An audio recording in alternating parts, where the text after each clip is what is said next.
Ada hal-hal yang kamu nggak boleh ingini. Kalau kamu tahu itu, hidup tenang kamu. Beneran, hidup tenang.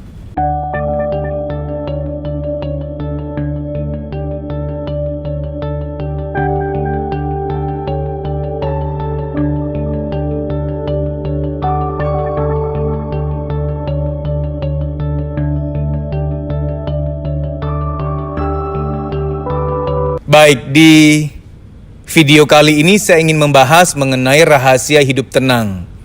Apalagi ini sudah akhir tahun, mau masuk ke 2020. Ini ilmu wajib bagi semua orang yang mendambakan hidup tenang. Kenapa kok nggak rahasia kaya raya, nggak rahasia bahagia? Kaya itu bonus, bahagia itu bonus. Jangan anggap kaya itu harus, beban kamu. Ini penting. Bahagia juga bonus. Jangan anggap harus bahagia. Nggak mungkin. Coba, ada nggak orang yang bahagia seumur hidup? Dari orok sampai lansia. Nggak ada. Psikologi tuh ngajarin yang realistis. Mari kita realistis. Jadi kaya, apalagi ada rayanya, kaya raya itu bonus aja. Datang syukur, ya enggak, ya udah ikhlas. Bahagia juga bonus, supaya kamu nggak beban. Soalnya gini ya, kalau kamu nggak ngerti ini, kadang-kadang kalau ada wanita yang punya masalah rumah tangga, dia curhat sama tetangga, curhat sama temennya. Gue gini sama suami gue. Tahu nggak temennya jawab apa? Udahlah sis, kalau nggak bahagia ngapain dipertahanin? Nah, ngeri loh, itu racun loh itu. Nggak bahagia ngapain dipertahanin? Ya ampun, kalau begitu prinsipnya, mau kawin 1000 kali juga percuma. Emang bisa menikah sama seorang yang akan bahagia terus? Nggak mungkin. Jangan curhat sama orang yang nggak punya ilmu, bahaya. Sebenarnya kamu hanya boleh curhat ke 2 tempat. Itu yang paling aman sudah. 1, Tuhan tentunya. Curhat sama Tuhan. Nomor 1 sudah. Yang kedua, curhat ke orang yang punya ilmunya. Nah, sekarang kembali ke topik ya. Rahasia hidup tenang itu apa? Ada sebuah kalimat saya ciptakan. Ini akan memprovokasi kamu. Karena dari sinilah berawal pembahasan rahasia hidup tenang. Yaitu jangan salah ingin. Nah, saya sudah merangkum pengalaman saya buka praktek. Banyak orang luka batin, banyak orang hidupnya penuh kecemasan, ketakutan, traumatik dan lain sebagainya karena salah ingin. Dia menginginkan apa yang bukan bagiannya, bukan haknya. Contoh, ada seorang anak yang dari kecil didoktrin, kamu harus kuliah di luar negeri anak, biar keren. Mama akan usahain. Nah dia udah terdoktrin bahwa harus keluar negeri. Sebenarnya nanganin tuh, kasihan banget. Dia udah sampai ke Dubes Australia. Dulu zaman-zaman ada AusAid, tahu ya, AusAid itu program beasiswa ke Australia. Ada yang dia sampai ke Dubes Jepang. Karena waktu itu lagi zaman-zaman Jepang tuh ngasih banyak beasiswa. Australia, Jepang, Singapura. Dan gak dapet, stres dia. Stres. Sampai depresi akhirnya. Gak mau keluar rumah, gak mau ngerawat diri. Karena udah salah ingin. Gini loh, kalau kamu apply beasiswa ke luar negeri terus gak terjawab, gak terkabul, bukan berarti kamu gak layak. Jangan salah paham. Bukan berarti kamu gak pinter. Jangan salah paham. Mungkin takdir kamu, Tuhan ingin kamu kuliah di Jakarta aja, di Indonesia aja gitu loh. Beda takdirnya. Tapi mas ke orang lain bisa. Kan beda jalan hidupnya. Kayak saya ini ya. Andai saya jadi kuliah di luar negeri, mungkin saya nggak bermanfaat bagi Indonesia. Mungkin saya betah di sana, nggak mau pulang. Karena mungkin takdir Dedi tuh di Indonesia. Takdir-takdiran, jangan maksain gitu. Nah, orang hidupnya nggak tenang karena salah ingin. Contoh lagi dalam rumah tangga. Ada wanita yang pernah curhat, mas suamiku tuh seharusnya selalu menghargai aku. Ya nggak bisa lah mbak, namanya manusia ya nggak bisa selalu menghargai kita lah. Itu udah salah ingin, salah harap tuh, salah keinginan, itu bisa terjadi hal yang fatal. Mohon maaf, para pelakor tidak akan pernah hidup tenang karena dia mengingini yang bukan haknya dia. Nggak akan pernah hidup tenang. Sorry ya mbak, aku bukannya mendoakan, tapi aku menyampaikan kebenaran. Sesekali aku harus saklek, ini demi kebaikan kamu. Tapi aku bahagia mas. No, hati nurani itu tidak pernah dibohongi. Itu bukan haknya kamu. Nggak akan pernah bisa bahagia. Salah ingin apalagi berikutnya. Misalkan, mas aku pengen punya mobil merek tertentu mas. Orang lain aja bisa, masa gua enggak? Tunggu dong. Ada orang yang ditakdirkan Tuhan, dia enggak boleh punya mobil yang terlalu keren. Karena bahaya bagi dia. Kan beda orang beda jalan, jangan maksa dong. Makanya ikut training motivator tuh ngeri-ngeri, karena ada motivator yang nggak ngerti psikologi, yang maksain harus sukses, harus punya rumah bagus, ngeri loh. Kamu udah terdoktrin bahwa harus. Kamu udah digiring untuk salah ingin, gitu. Jangan salah ingin. Contoh lagi ya, saya kan juga nanganin konseling pranikah. Saya di konseling pranikah, saya saklek, nggak cocok. Saya nggak penjilat orangnya. Walaupun tanda petik saya dibayar. Saya akan bilang, sorry ya mbak, kalian nggak cocok. Saya langsung ngomong, ini kalau dilanjutin, berantem kalian. Saya bukan ngedoain enggak. Tapi saya udah melihat banyak kasus. Di ruangan ini, di klinik ini yang mbak sama mas hadir, sudah jadi saksi ratusan kasus suami istri berantem, mau cerai, KDRT, selingkuh. Awalnya gara-gara kayak kalian nih profilnya. Kamu tipe ini, dia tipe itu, nggak cocok, tapi dipaksa. Saya nggak mau lagi menangani kasus-kasus seperti itu. Saya ingin mengurangi kasus-kasus seperti itu dengan cara dari awal saya filter, kamu nggak cocok jangan lanjut, karena udah kebayang nanti akan jadi apa, sudah ada pola-polanya. Nah ketika dia paksa menikah, banyak tuh yang saya bilang kamu nggak cocok ya, dia diam-diam nikah tuh, nggak ngundang-ngundang pula. Wah 3 bulan berikutnya, mas masih ingat aku nggak? Oh ya, ada apa mbak, gimana? Aku emang akhirnya menikah sama dia sih mas, kan mas bilang gak boleh. Iya mas, ternyata dia tambah kasar mas, selingkuh pula tuh kan. Saya gak mungkin, syukur lu kan gak mungkin gitu. Ya udah mbak cerita gitu. Berawal dari salah ingin. Maka ingin-inginnya kita ini kita tanyakan kepada Tuhan. Ya Tuhan, inginku ini boleh gak diingini? Nah itu penting. Berdoa gak cuma sekedar, ya Allah aku minta ini, minta rezeki. Tapi juga berdoa tuh cuma minta saja itu kayaknya nggak afdol. Berdoa itu harus yang memohon petunjuk. Doa itu ada 2 komponen utama. Berdoa yang meminta sesuatu, rezeki lah, kesehatan, kebahagiaan, silahkan minta. Yang kedua, berdoa yang memohon petunjuk. Yang aku ingini ini boleh diinginkan nggak gitu loh. Itu juga perlu didoakan, memohon petunjuk. Karena nggak boleh salah ingin. Kamu mau beli rumah, coba deh, mohon petunjuk dulu, boleh nggak gitu loh. Minta petunjuk sama Tuhan. Ya memang nggak langsung tiba-tiba ada suara, wahai hambaku boleh gitu kan, nggak ada suara kayak begitu. Cuman ya dari kedamaian di hati gitu. Habis berdoa mohon petunjuk kok hatinya damai, tenang, berarti boleh tuh. Kalau merasa nggak nyaman ya berarti bukan jalannya. Ini sudah mau masuk ke 2020, kita kan banyak resolusi tuh, pengen ini, pengen itu, pengen ini, pengen itu. Ya boleh. Kalau ingin mengembangkan diri, saya yakin semua orang wajib, tidak perlu mohon petunjuk. Tuhan boleh nggak aku mengembangkan diri? Nggak usah ditanya itu mah, pasti boleh. Ingin-ingin yang standar kayak mengembangkan diri, nambah ilmu, banyak belajar, membuang sifat buruk. Tahun 2020 ini kita masuk dengan hati yang tenang. Kamu cek dari semua keinginan kamu, mana yang kamu nggak boleh ingini. Karena kita sudah tahu rahasia hidup tenang tuh nggak boleh salah ingin, nggak boleh ingin yang enggak gitu.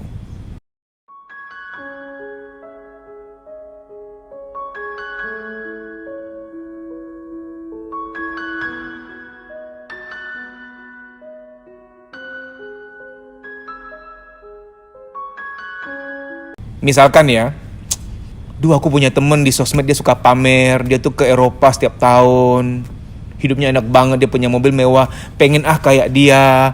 Boleh dijadikan motivasi, tapi jangan diharuskan. Nanti kamu terlalu mengingini haknya orang lain, bisa stres gitu loh. Gini deh, saya gak mau terlalu kesan menggurui, tapi saya ngomong ke diri saya sendiri. Ini kita ngebanyol ya, ngebodor ya. Dedi kalau mengingini seganteng siapa tuh? Artis-artis gitu. Gue gak boleh mengingini itu, gak boleh. Muka ini takdir, hanya bisa dirawat dan diedit sedikit gitu, pakai kamera jahat. Jadi wajah, fisik itu hanya bisa dirawat. Jangan ingin yang enggak-enggak. Akhirnya ke Thailand lah, ke Korea lah, operasi.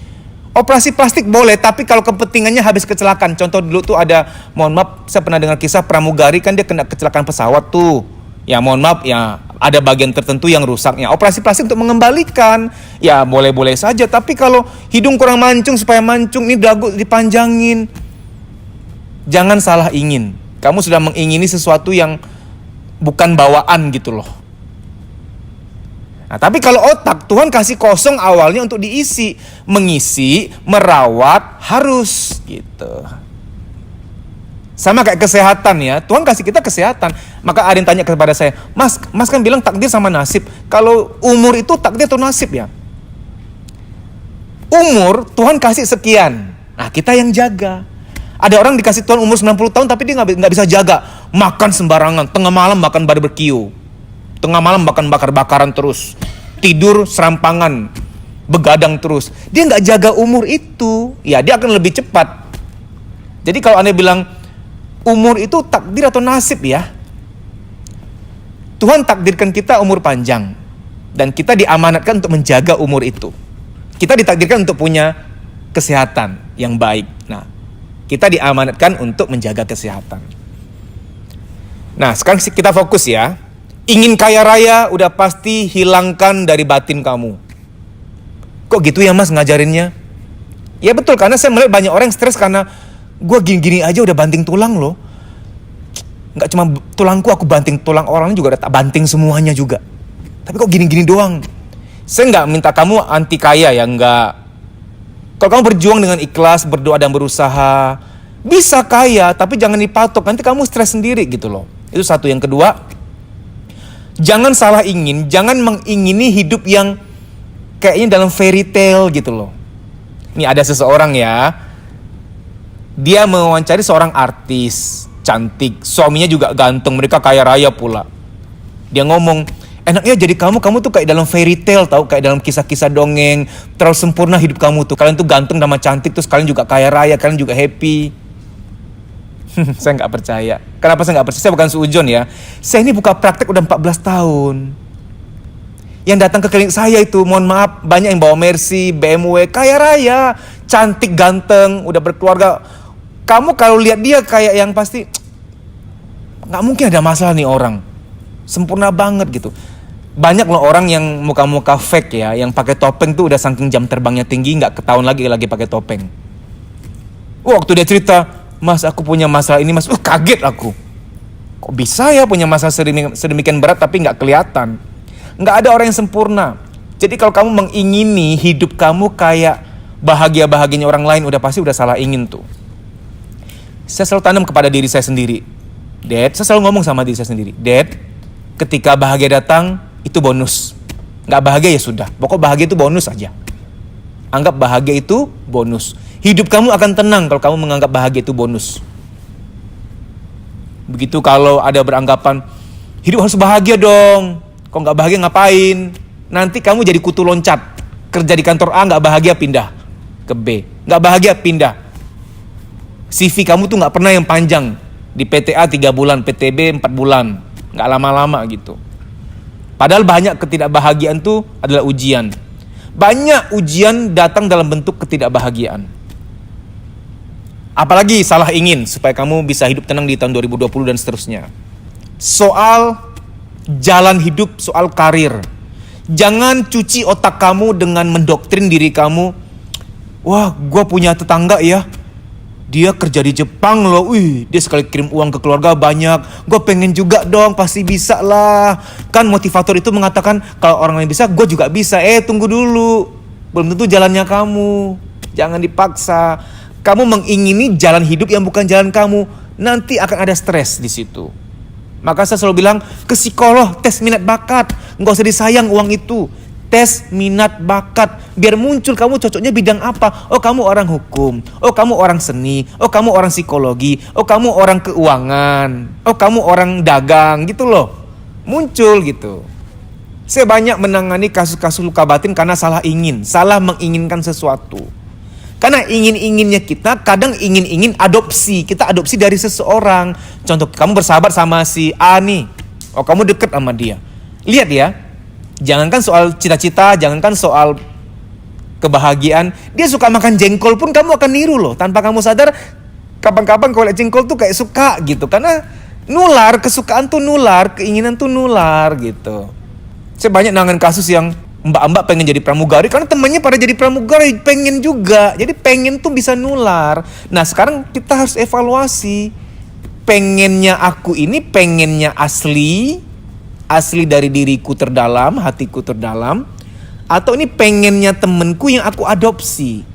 Segala bentuk keinginan yang adalah adopsi ujung-ujungnya membawa keputusasaan. Karena nanti umur 40, umur 50-an tahun baru kamu sadar, ternyata aku salah ingin.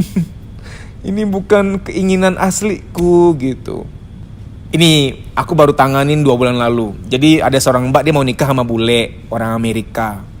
Setelah dia terima curhatan dari teman-temannya itu, enak ya sama bule, uangnya mah banyak gitu. Suka keluar-keluar kemana juga, ke Hawaii lah apa tuh, ke Maldives lah gitu. Aku juga pengen gitu. Ya itu begitu memang jalan dia. Begitu dia cari bule dan nikah sama bule, diselingkuhi sana sini, ketemu 6 bulan sekali. Beda jalurnya, beda nasibnya. Jangan salah ingin, Mbak. Bahagianya orang lain belum tentu bahagianya kamu gitu. Kalau menikah hanya untuk sekedar biar gua tercukupi, kayak murahan banget ya arti pernikahan itu ya. Kayak jadinya nilai pernikahan tuh kayak jatuh gitu, kayak hina gitu. Cuma sekedar biar tercukupi keuangan gitu loh. Pernikahan tuh mulia dan itu ibadah yang mulia banget, ibadah terlama. Jangan tergadai dengan supaya gue tercukupi gitu, supaya ini supaya nggak diomongin orang. Itu juga jadi hina arti pernikahan. Ya supaya nggak ditanya-tanya tuh sama tetangga kapan nikah, ya gue nikah aja deh. Nggak sehina itu, nggak serendah itu pernikahan. Kemarin baru aja yang DM ke aku, Mas aku mau segera nikah nih, kesepian soalnya. Kalau kamu menikah supaya gak kesepian, kamu akan kesepian lagi. Karena dasarnya salah. Jadi ya, setiap keinginan kita dievaluasi, jangan salah ingin. Kalau kamu salah ingin, ujung-ujungnya kamu merasa gak diinginkan. Karena gini logikanya, kamu pengen kaya, pengen punya ini, punya itu kayak orang lain. Orang lain mungkin bisa, karena itu jalannya mereka. Kamu ingin terus gak tercapai, malah terjadi sebaliknya. Lalu kamu merasa, Tuhan kok gitu, Tuhan gak adil sama aku. Bukan Tuhan gak adil, Oneng, bukan. Lalu kamu merasa, aku gak berarti, Tuhan gak sayang aku. Jadi merasa gak diinginkan deh. Kamu merasa gak diinginkan. Karena berawal dari salah ingin. Lalu salah paham, Tuhan gak menganggap aku berarti, Tuhan gak adil. Jangan salahkan Tuhan atas apa-apa yang gak pernah kamu tanya kepada Tuhan. Gak pernah ngelibatin Tuhan, terus nyalahin Tuhan. Gak boleh gitu dong. Kayak gini ya, kamu gak pernah nanya aku, terus nanti nyalahin aku. Gak bisa gitu dong. Mau nikah nanya Tuhan, tanya. Mohon petunjuk, tanya. Belum dapat petunjuk mas, udah ditanya, udah mohon, udah berdoa juga. Ya tunggu. Menunggu, gak bisa yang gimana nanti gitu. Mau kerja ke luar negeri, tanya, berdoa dulu mohon petunjuk. Udah berdoa mas, belum dapat petunjuk. Tunggu. Karena kadang-kadang jawaban doa itu iya, tidak, atau tunggu. Tunggu aja. Sebaiknya menunda daripada menjanda. Tapi kalau kamu tanya saya ya, misalkan mas aku mau jadi TKW mas, uangnya banyak, tapi gue ninggalin anak, boleh gak mas? Udah pasti gak boleh. Anak lebih penting. Suatu saat kamu gak bisa bayar ini. Ketika anak udah gede, anakku gak deket lagi sama aku mas, sedih. Kamu gak bisa bayar ini, walaupun duitmu udah banyak. Gak bisa beli ini, kekosongan ini. Ada masa-masa yang hilang, kamu gak bisa beli lagi. Kayak minum susu tuh, kalsium apa, itu di masa-masa anak kecil memang harus dikasih. Nanti umur 30 minum susu seember sekalian gak bisa dirapel gitu loh. Ada hal-hal yang logika lah, gak perlu tanya ke ahli, gak perlu. Memang itu harus dilakukan, itu basic banget.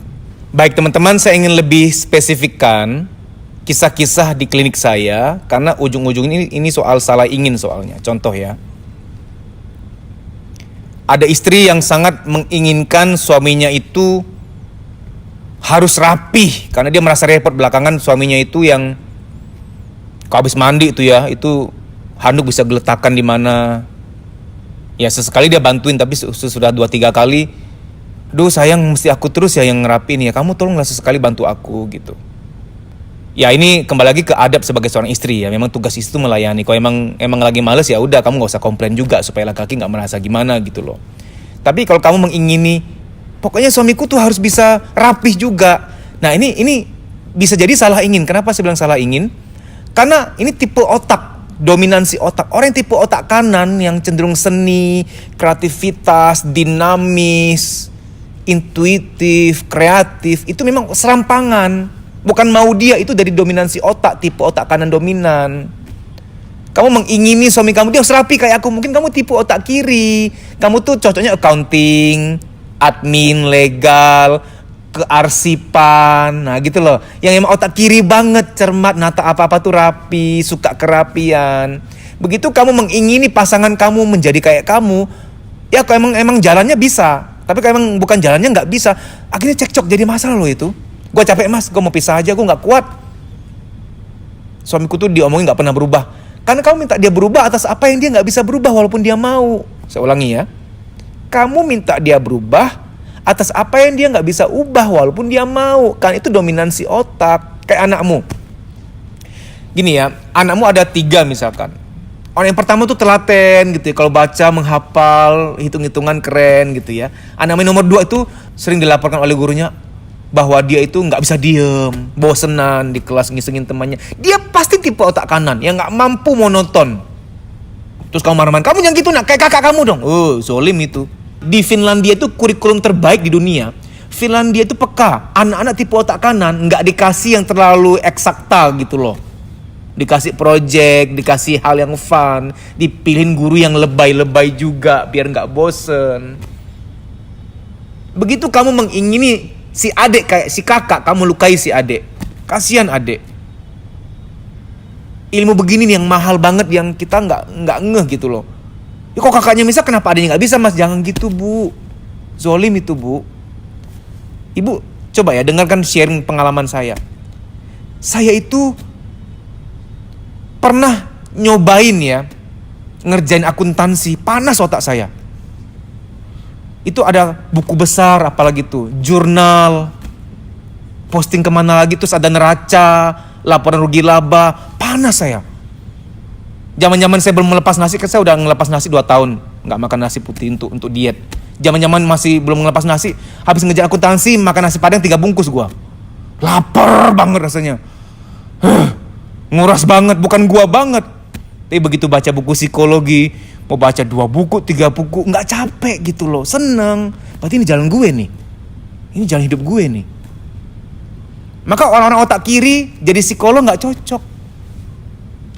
Otak kanan tuh yang lebih dinamik, empatik, yang lebih ada seninya. Karena psikologi itu seni, bukan hitung-hitungan. Bu, jangankan anakmu, saya aja yang niat mau berubah gitu, tahu ilmu perubahan juga nggak bisa berubah untuk hal yang bukan jalanku. Oke, jadi wahai para ibu, punya suami model apa, lihat, jangan-jangan itu bagian dari dominansi otak. Memang nggak bisa diubah. Contoh ya, ada orang yang memang tipe ekstrovert, ember. Maka dari awal tuh di ta'aruf itu, di forum ta'aruf ditanya benar, kamu ekstrovert atau introvert, itu perlu ditanya. Nggak cuman agamanya ditanya, jangan cuman itu. Kamu introvert atau ekstrovert? Kamu tipe otak kanan atau tipe otak kiri? Karena nanti ini yang akan menimbulkan kerepotan-kerepotan waktu berumah tangga. Dia berantakan atau dia rapi, dia belak-belakan. Gini, karena ada istri yang udah gak mau curhat sama suami, karena dia tahu suaminya ember. Tapi suami ngeluh, mas istri gua tuh gak pernah mau ngomong sama aku lagi, ngomongin apa-apa ke tetangga, ke mertua gitu loh. Aku merasa gak dihargai, gak mendapat curhatan dia lagi. Dia gak mau ngomong apa-apa lagi ke aku. Pas aku cross check ke istrinya, bukan gak mau curhat mas, suamiku ember. Kalau ngomong apa-apa nanti bumerangnya ke aku gitu loh. Contoh, aku curhat tentang mamanya dia. Curhat padahal mas, dia laporin bener ke mamanya. Gue disemprot sama mamanya mas. Sejak saat itu gue kalau ada unek-unek soal mertua ya gue ngomong ke tetangga. Gue tahu gak boleh sih gibain mertua sama tetangga, gak boleh. Tapi apa boleh buat, gue juga nampung unek-unek gak enak nih, beban. Mau diomongin ke suami, pasti dilaporin ke mamanya. Tambah runyam. Maka di awal ya, di konseling pranikah itu ditanya introvert, extrovert. Banyak orang yang saya tangani juga luka batin, tertekan karena salah karir, salah mengingini karir. Jadi gini ceritanya. Ada seseorang umur 34 tahun, uring-uringan belakang, udah gede loh 34 tahun. Uring-uringan suka nyalain ibunya. Mama kenapa suruh aku masuk dokter? Aku tuh orang seni. Dulu gua nurut, semua gua nurut. Sekarang gua gak kuat. Gue buka praktek juga, gue fake, gue palsu. Dia marah nih ibunya. Gue cukup ya ma, jangan ngatur-ngatur aku lagi. Cukup kuliahku yang mama atur. Aku gak suka kuliah dokter, mama paksa. Sekarang soal jodoh, mama gak usah ngatur-ngatur lagi deh, capek. Ya ada loh, ini kisah nyata loh. Anak-anak gak punya hak untuk memilih. Dia jalani secara palsu, lalu nanti dimarah-marah ibunya. Tertekan karena salah ingin gitu loh. Nak, kamu harus jadi pengacara ya nak, pengacara banyak duitnya, keren loh. Nak, kamu harus jadi dokter, tolong ya bu. Boleh jadi dokter, boleh jadi pengacara, tapi dia diteskan minat bakat dulu. Biarlah psikolog yang, oh dia emang cocok jadi pengacara. Biar judgement profesional yang melalui tes yang absah, yang valid untuk menyatakan itu. Banyak orang salah pilih jurusan, salah pilih karir. Stres, pulang marah-marah. Kebanyakan bapak-bapak kalau pulang ke rumah marah-marah tuh biasanya karena salah pilih pekerjaan tuh. Gak bahagia di pekerjaan, ya itu, uring-uringan di rumah. Jadi korban anak.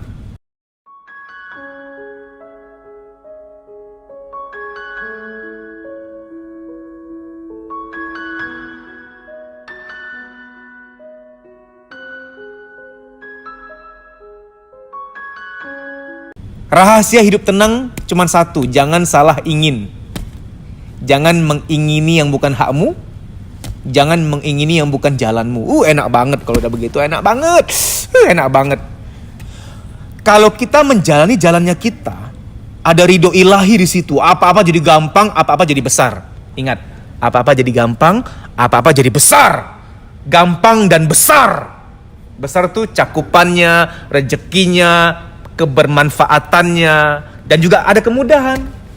Tapi kalau bukan jalanmu kamu paksain, susah dan sempit. Maka berdoa memohon petunjuk tentang keinginan. Jadi memang agak aneh ya, tapi perlu berdoa begini. Ya Allah, ya Tuhan aku mohon, ya Tuhan aku ingin bertanya apakah keinginanku ini boleh. Nah gitu loh. Aku pengen sekolah di sini, boleh nggak? Nah itu didoakan, ditanyakan. Doa itu kan dua arah toh. Kalau saya melihat doa itu komunikasi. Kita minta, kita juga nanya. Kalau cuma minta terus, kita tuh kayak kirim surat aja gitu. Cuma kirim surat aja gitu. Tapi kita kan juga harus bertanya, mohon petunjuk. Doa permintaan dan doa mohon petunjuk. Itu penting, biar seimbang. Karena ada orang yang komplain, aku kurang apa sih mas? Udah berdoa loh mas, udah berusaha loh mas. Berusahanya gak salah, tapi berdoanya mungkin kurang lengkap. Cuma doa minta, tapi gak doa nanya. Nah itu.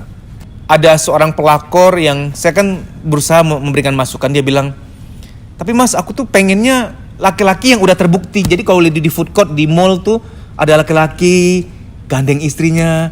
Itu kan udah terbukti mas. Berarti laki-laki ini memang laki-laki family man gitu loh. Aku pengen dia. Kamu mungkin merasa konyol, aneh ya. Tapi memang ada pelakor yang pengen cari cowok yang udah jadi ceritanya gitu loh.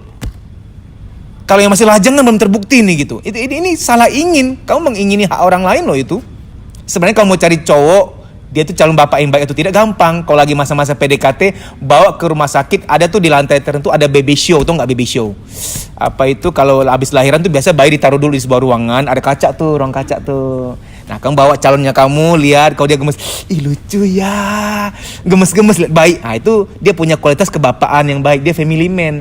Tapi kalau lihat baby show ada kaca gitu kan, kamu yang dia yang lihat HP gitu, ada kemungkinan dia kurang suka anak, dia kurang greget, kurang sayang namanya anak kecil. Jadi laki-laki kalau lihat bayi itu kayak gemes gitu ya, pengen ngajak main. Ada kemungkinan dia ini adalah family man, dia suka anak. Karena saya juga banyak nangani ibu-ibu yang stres karena suamiku tuh gak mau terlibat mas, apa-apa aku ya, semua aku, sampai ngajak main anak juga aku gitu loh. Bisa gak sih dia tuh ninggalin handphonenya sebentar, main sama anak pun gak mau gitu. Nah itu juga jadi stres tersendiri. Ada beberapa pelakor mengaku bahwa mas aku tuh gregetan kalau lihat laki-laki di mall tuh gandeng anaknya. Aku gak dapet itu di masa kecil, aku gak punya itu, gak ngerasain bapakku tuh ngemong aku kayak gitu, gak ngerasa. Jadi aku tuh kayak pengen punya suami kayak dia mas gitu. Nah ini kan ya ngeri ya kalau kamu ngambilnya hak orang lain gitu. Jangan salah ingin. Jangan salah ingin. Ada orang yang sangat ingin mengubah penampilannya sehingga dioperasi plastik.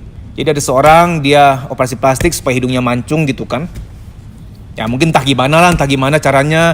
Mungkin gak optimal atau apa, terus agak melebar gitu sekarang. Sehingga dia stres, dia tertekan gitu. Dan dia tertekan, dia depresi, dia kemana-mana tuh yang, mohon maaf, dia bercadar bukan karena untuk agama, tapi benar-benar untuk nutupin itu.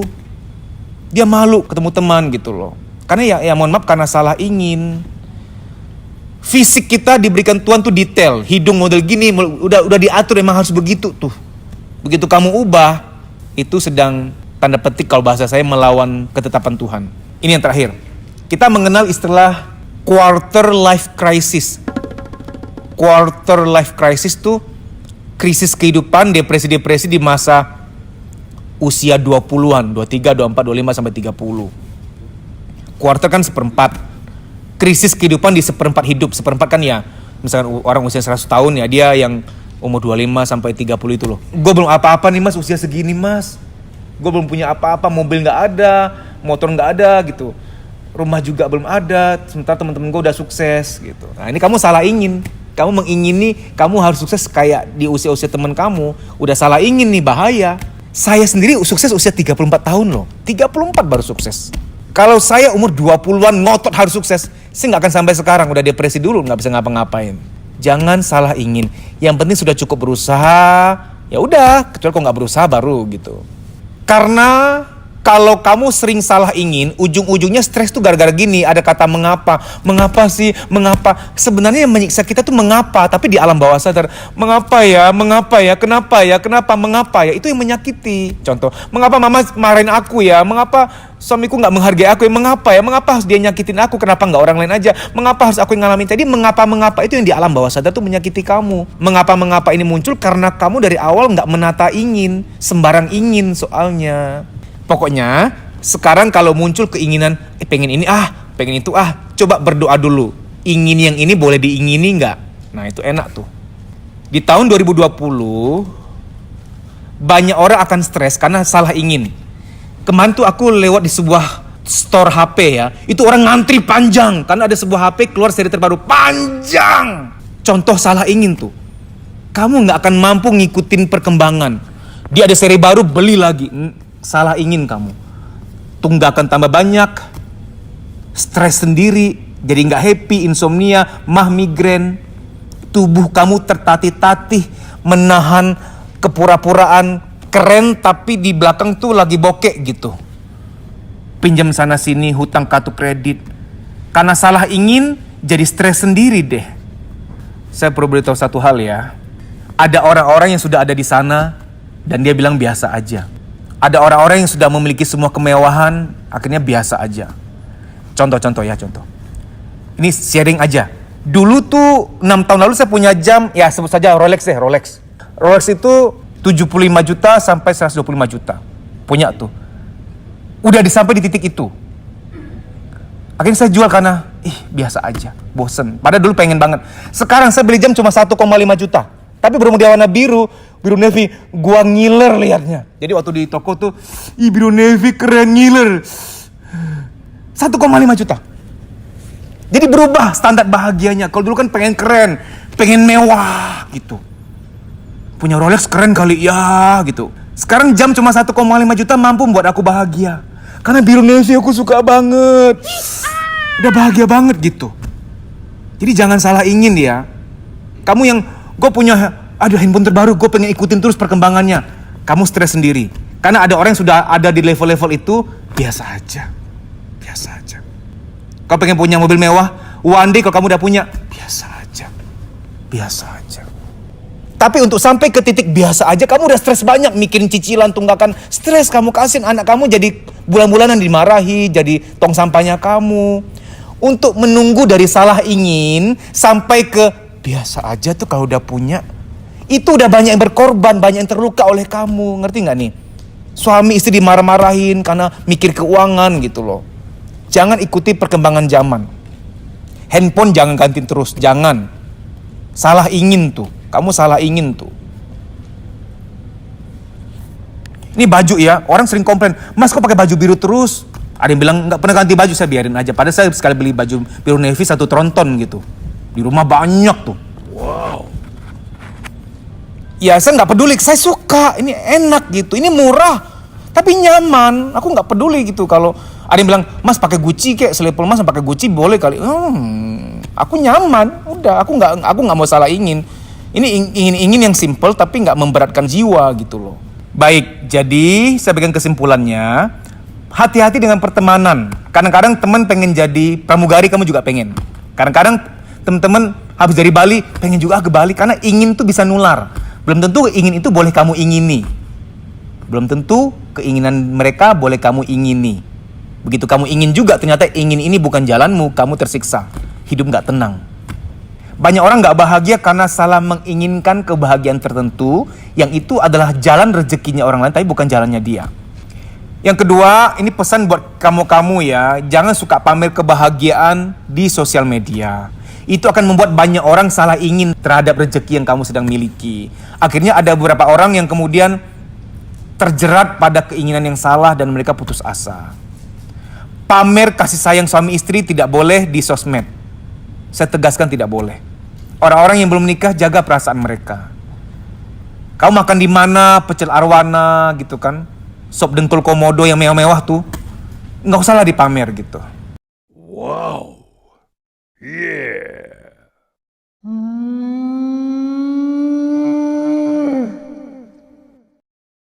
Lagi jalan di mana, boleh misalnya lagi di pantai, cuma cukup foto kamu sama pantai, tapi jangan pantai yang di Hawaii, pantai yang di Maldives gitu loh. Ya bolehlah sekali lah, bolehlah sekali, tapi kalau terlalu sering, kebayang nggak perasaan orang-orang yang pengen itu pun belum tentu bisa gitu. Belum tentu bisa bukan berarti nggak mampu ya, tapi memang bukan jalannya. Memang bukan jalannya. Ada hal-hal yang kamu nggak boleh ingini. Kalau kamu tahu itu, hidup tenang kamu, beneran hidup tenang. Karena ketenangan tuh rahasianya nggak ada ikatan. Kamu selama ini sering salah ngikat diri kamu ke yang nggak boleh kamu ikat gitu. Dia tuh nggak mencintai kamu gitu loh. Chat kamu dibalas tapi perasaan kamu nggak dibalas gitu. Kamu mengingini dia, dia nggak mengingini kamu. Maka aku nggak percaya namanya cinta akan tumbuh kok mas. No, saya nggak percaya. Tapi ada yang tumbuh, itu kebetulan. Karena emang jodohnya bersama lalu tumbuh. Tapi yang nggak tumbuh tuh banyak banget gitu. Dalam konseling pranikah ya, yang saya sangat cek adalah, kita kalau hilaf menyakiti orang lain wajar, hilaf. Tapi kalau calon kamu sengaja menyakiti kamu, sengaja loh ini, udah pasti kamu nggak boleh mengingini dia. Karena kalau dalam teori jodoh tuh, kalau emang kamu jodohnya dia nggak mampu nyakitin kamu secara sengaja. Nggak mampu nyakitin kamu secara sengaja. Kamu juga nggak mampu nyakitin dia secara sengaja. Tapi kalau hilaf lagi capek ya bisa dong. Wajar itu. Ini belum menikah udah cakar-cakaran. Kamu ya, rasain. Jadi kayak bisa balas-balasan gitu loh. Itu jodohnya tuh di ring tinju, bukan jodohnya di pelaminan. Baik demikian ya, semoga video ini bermanfaat. Terima kasih.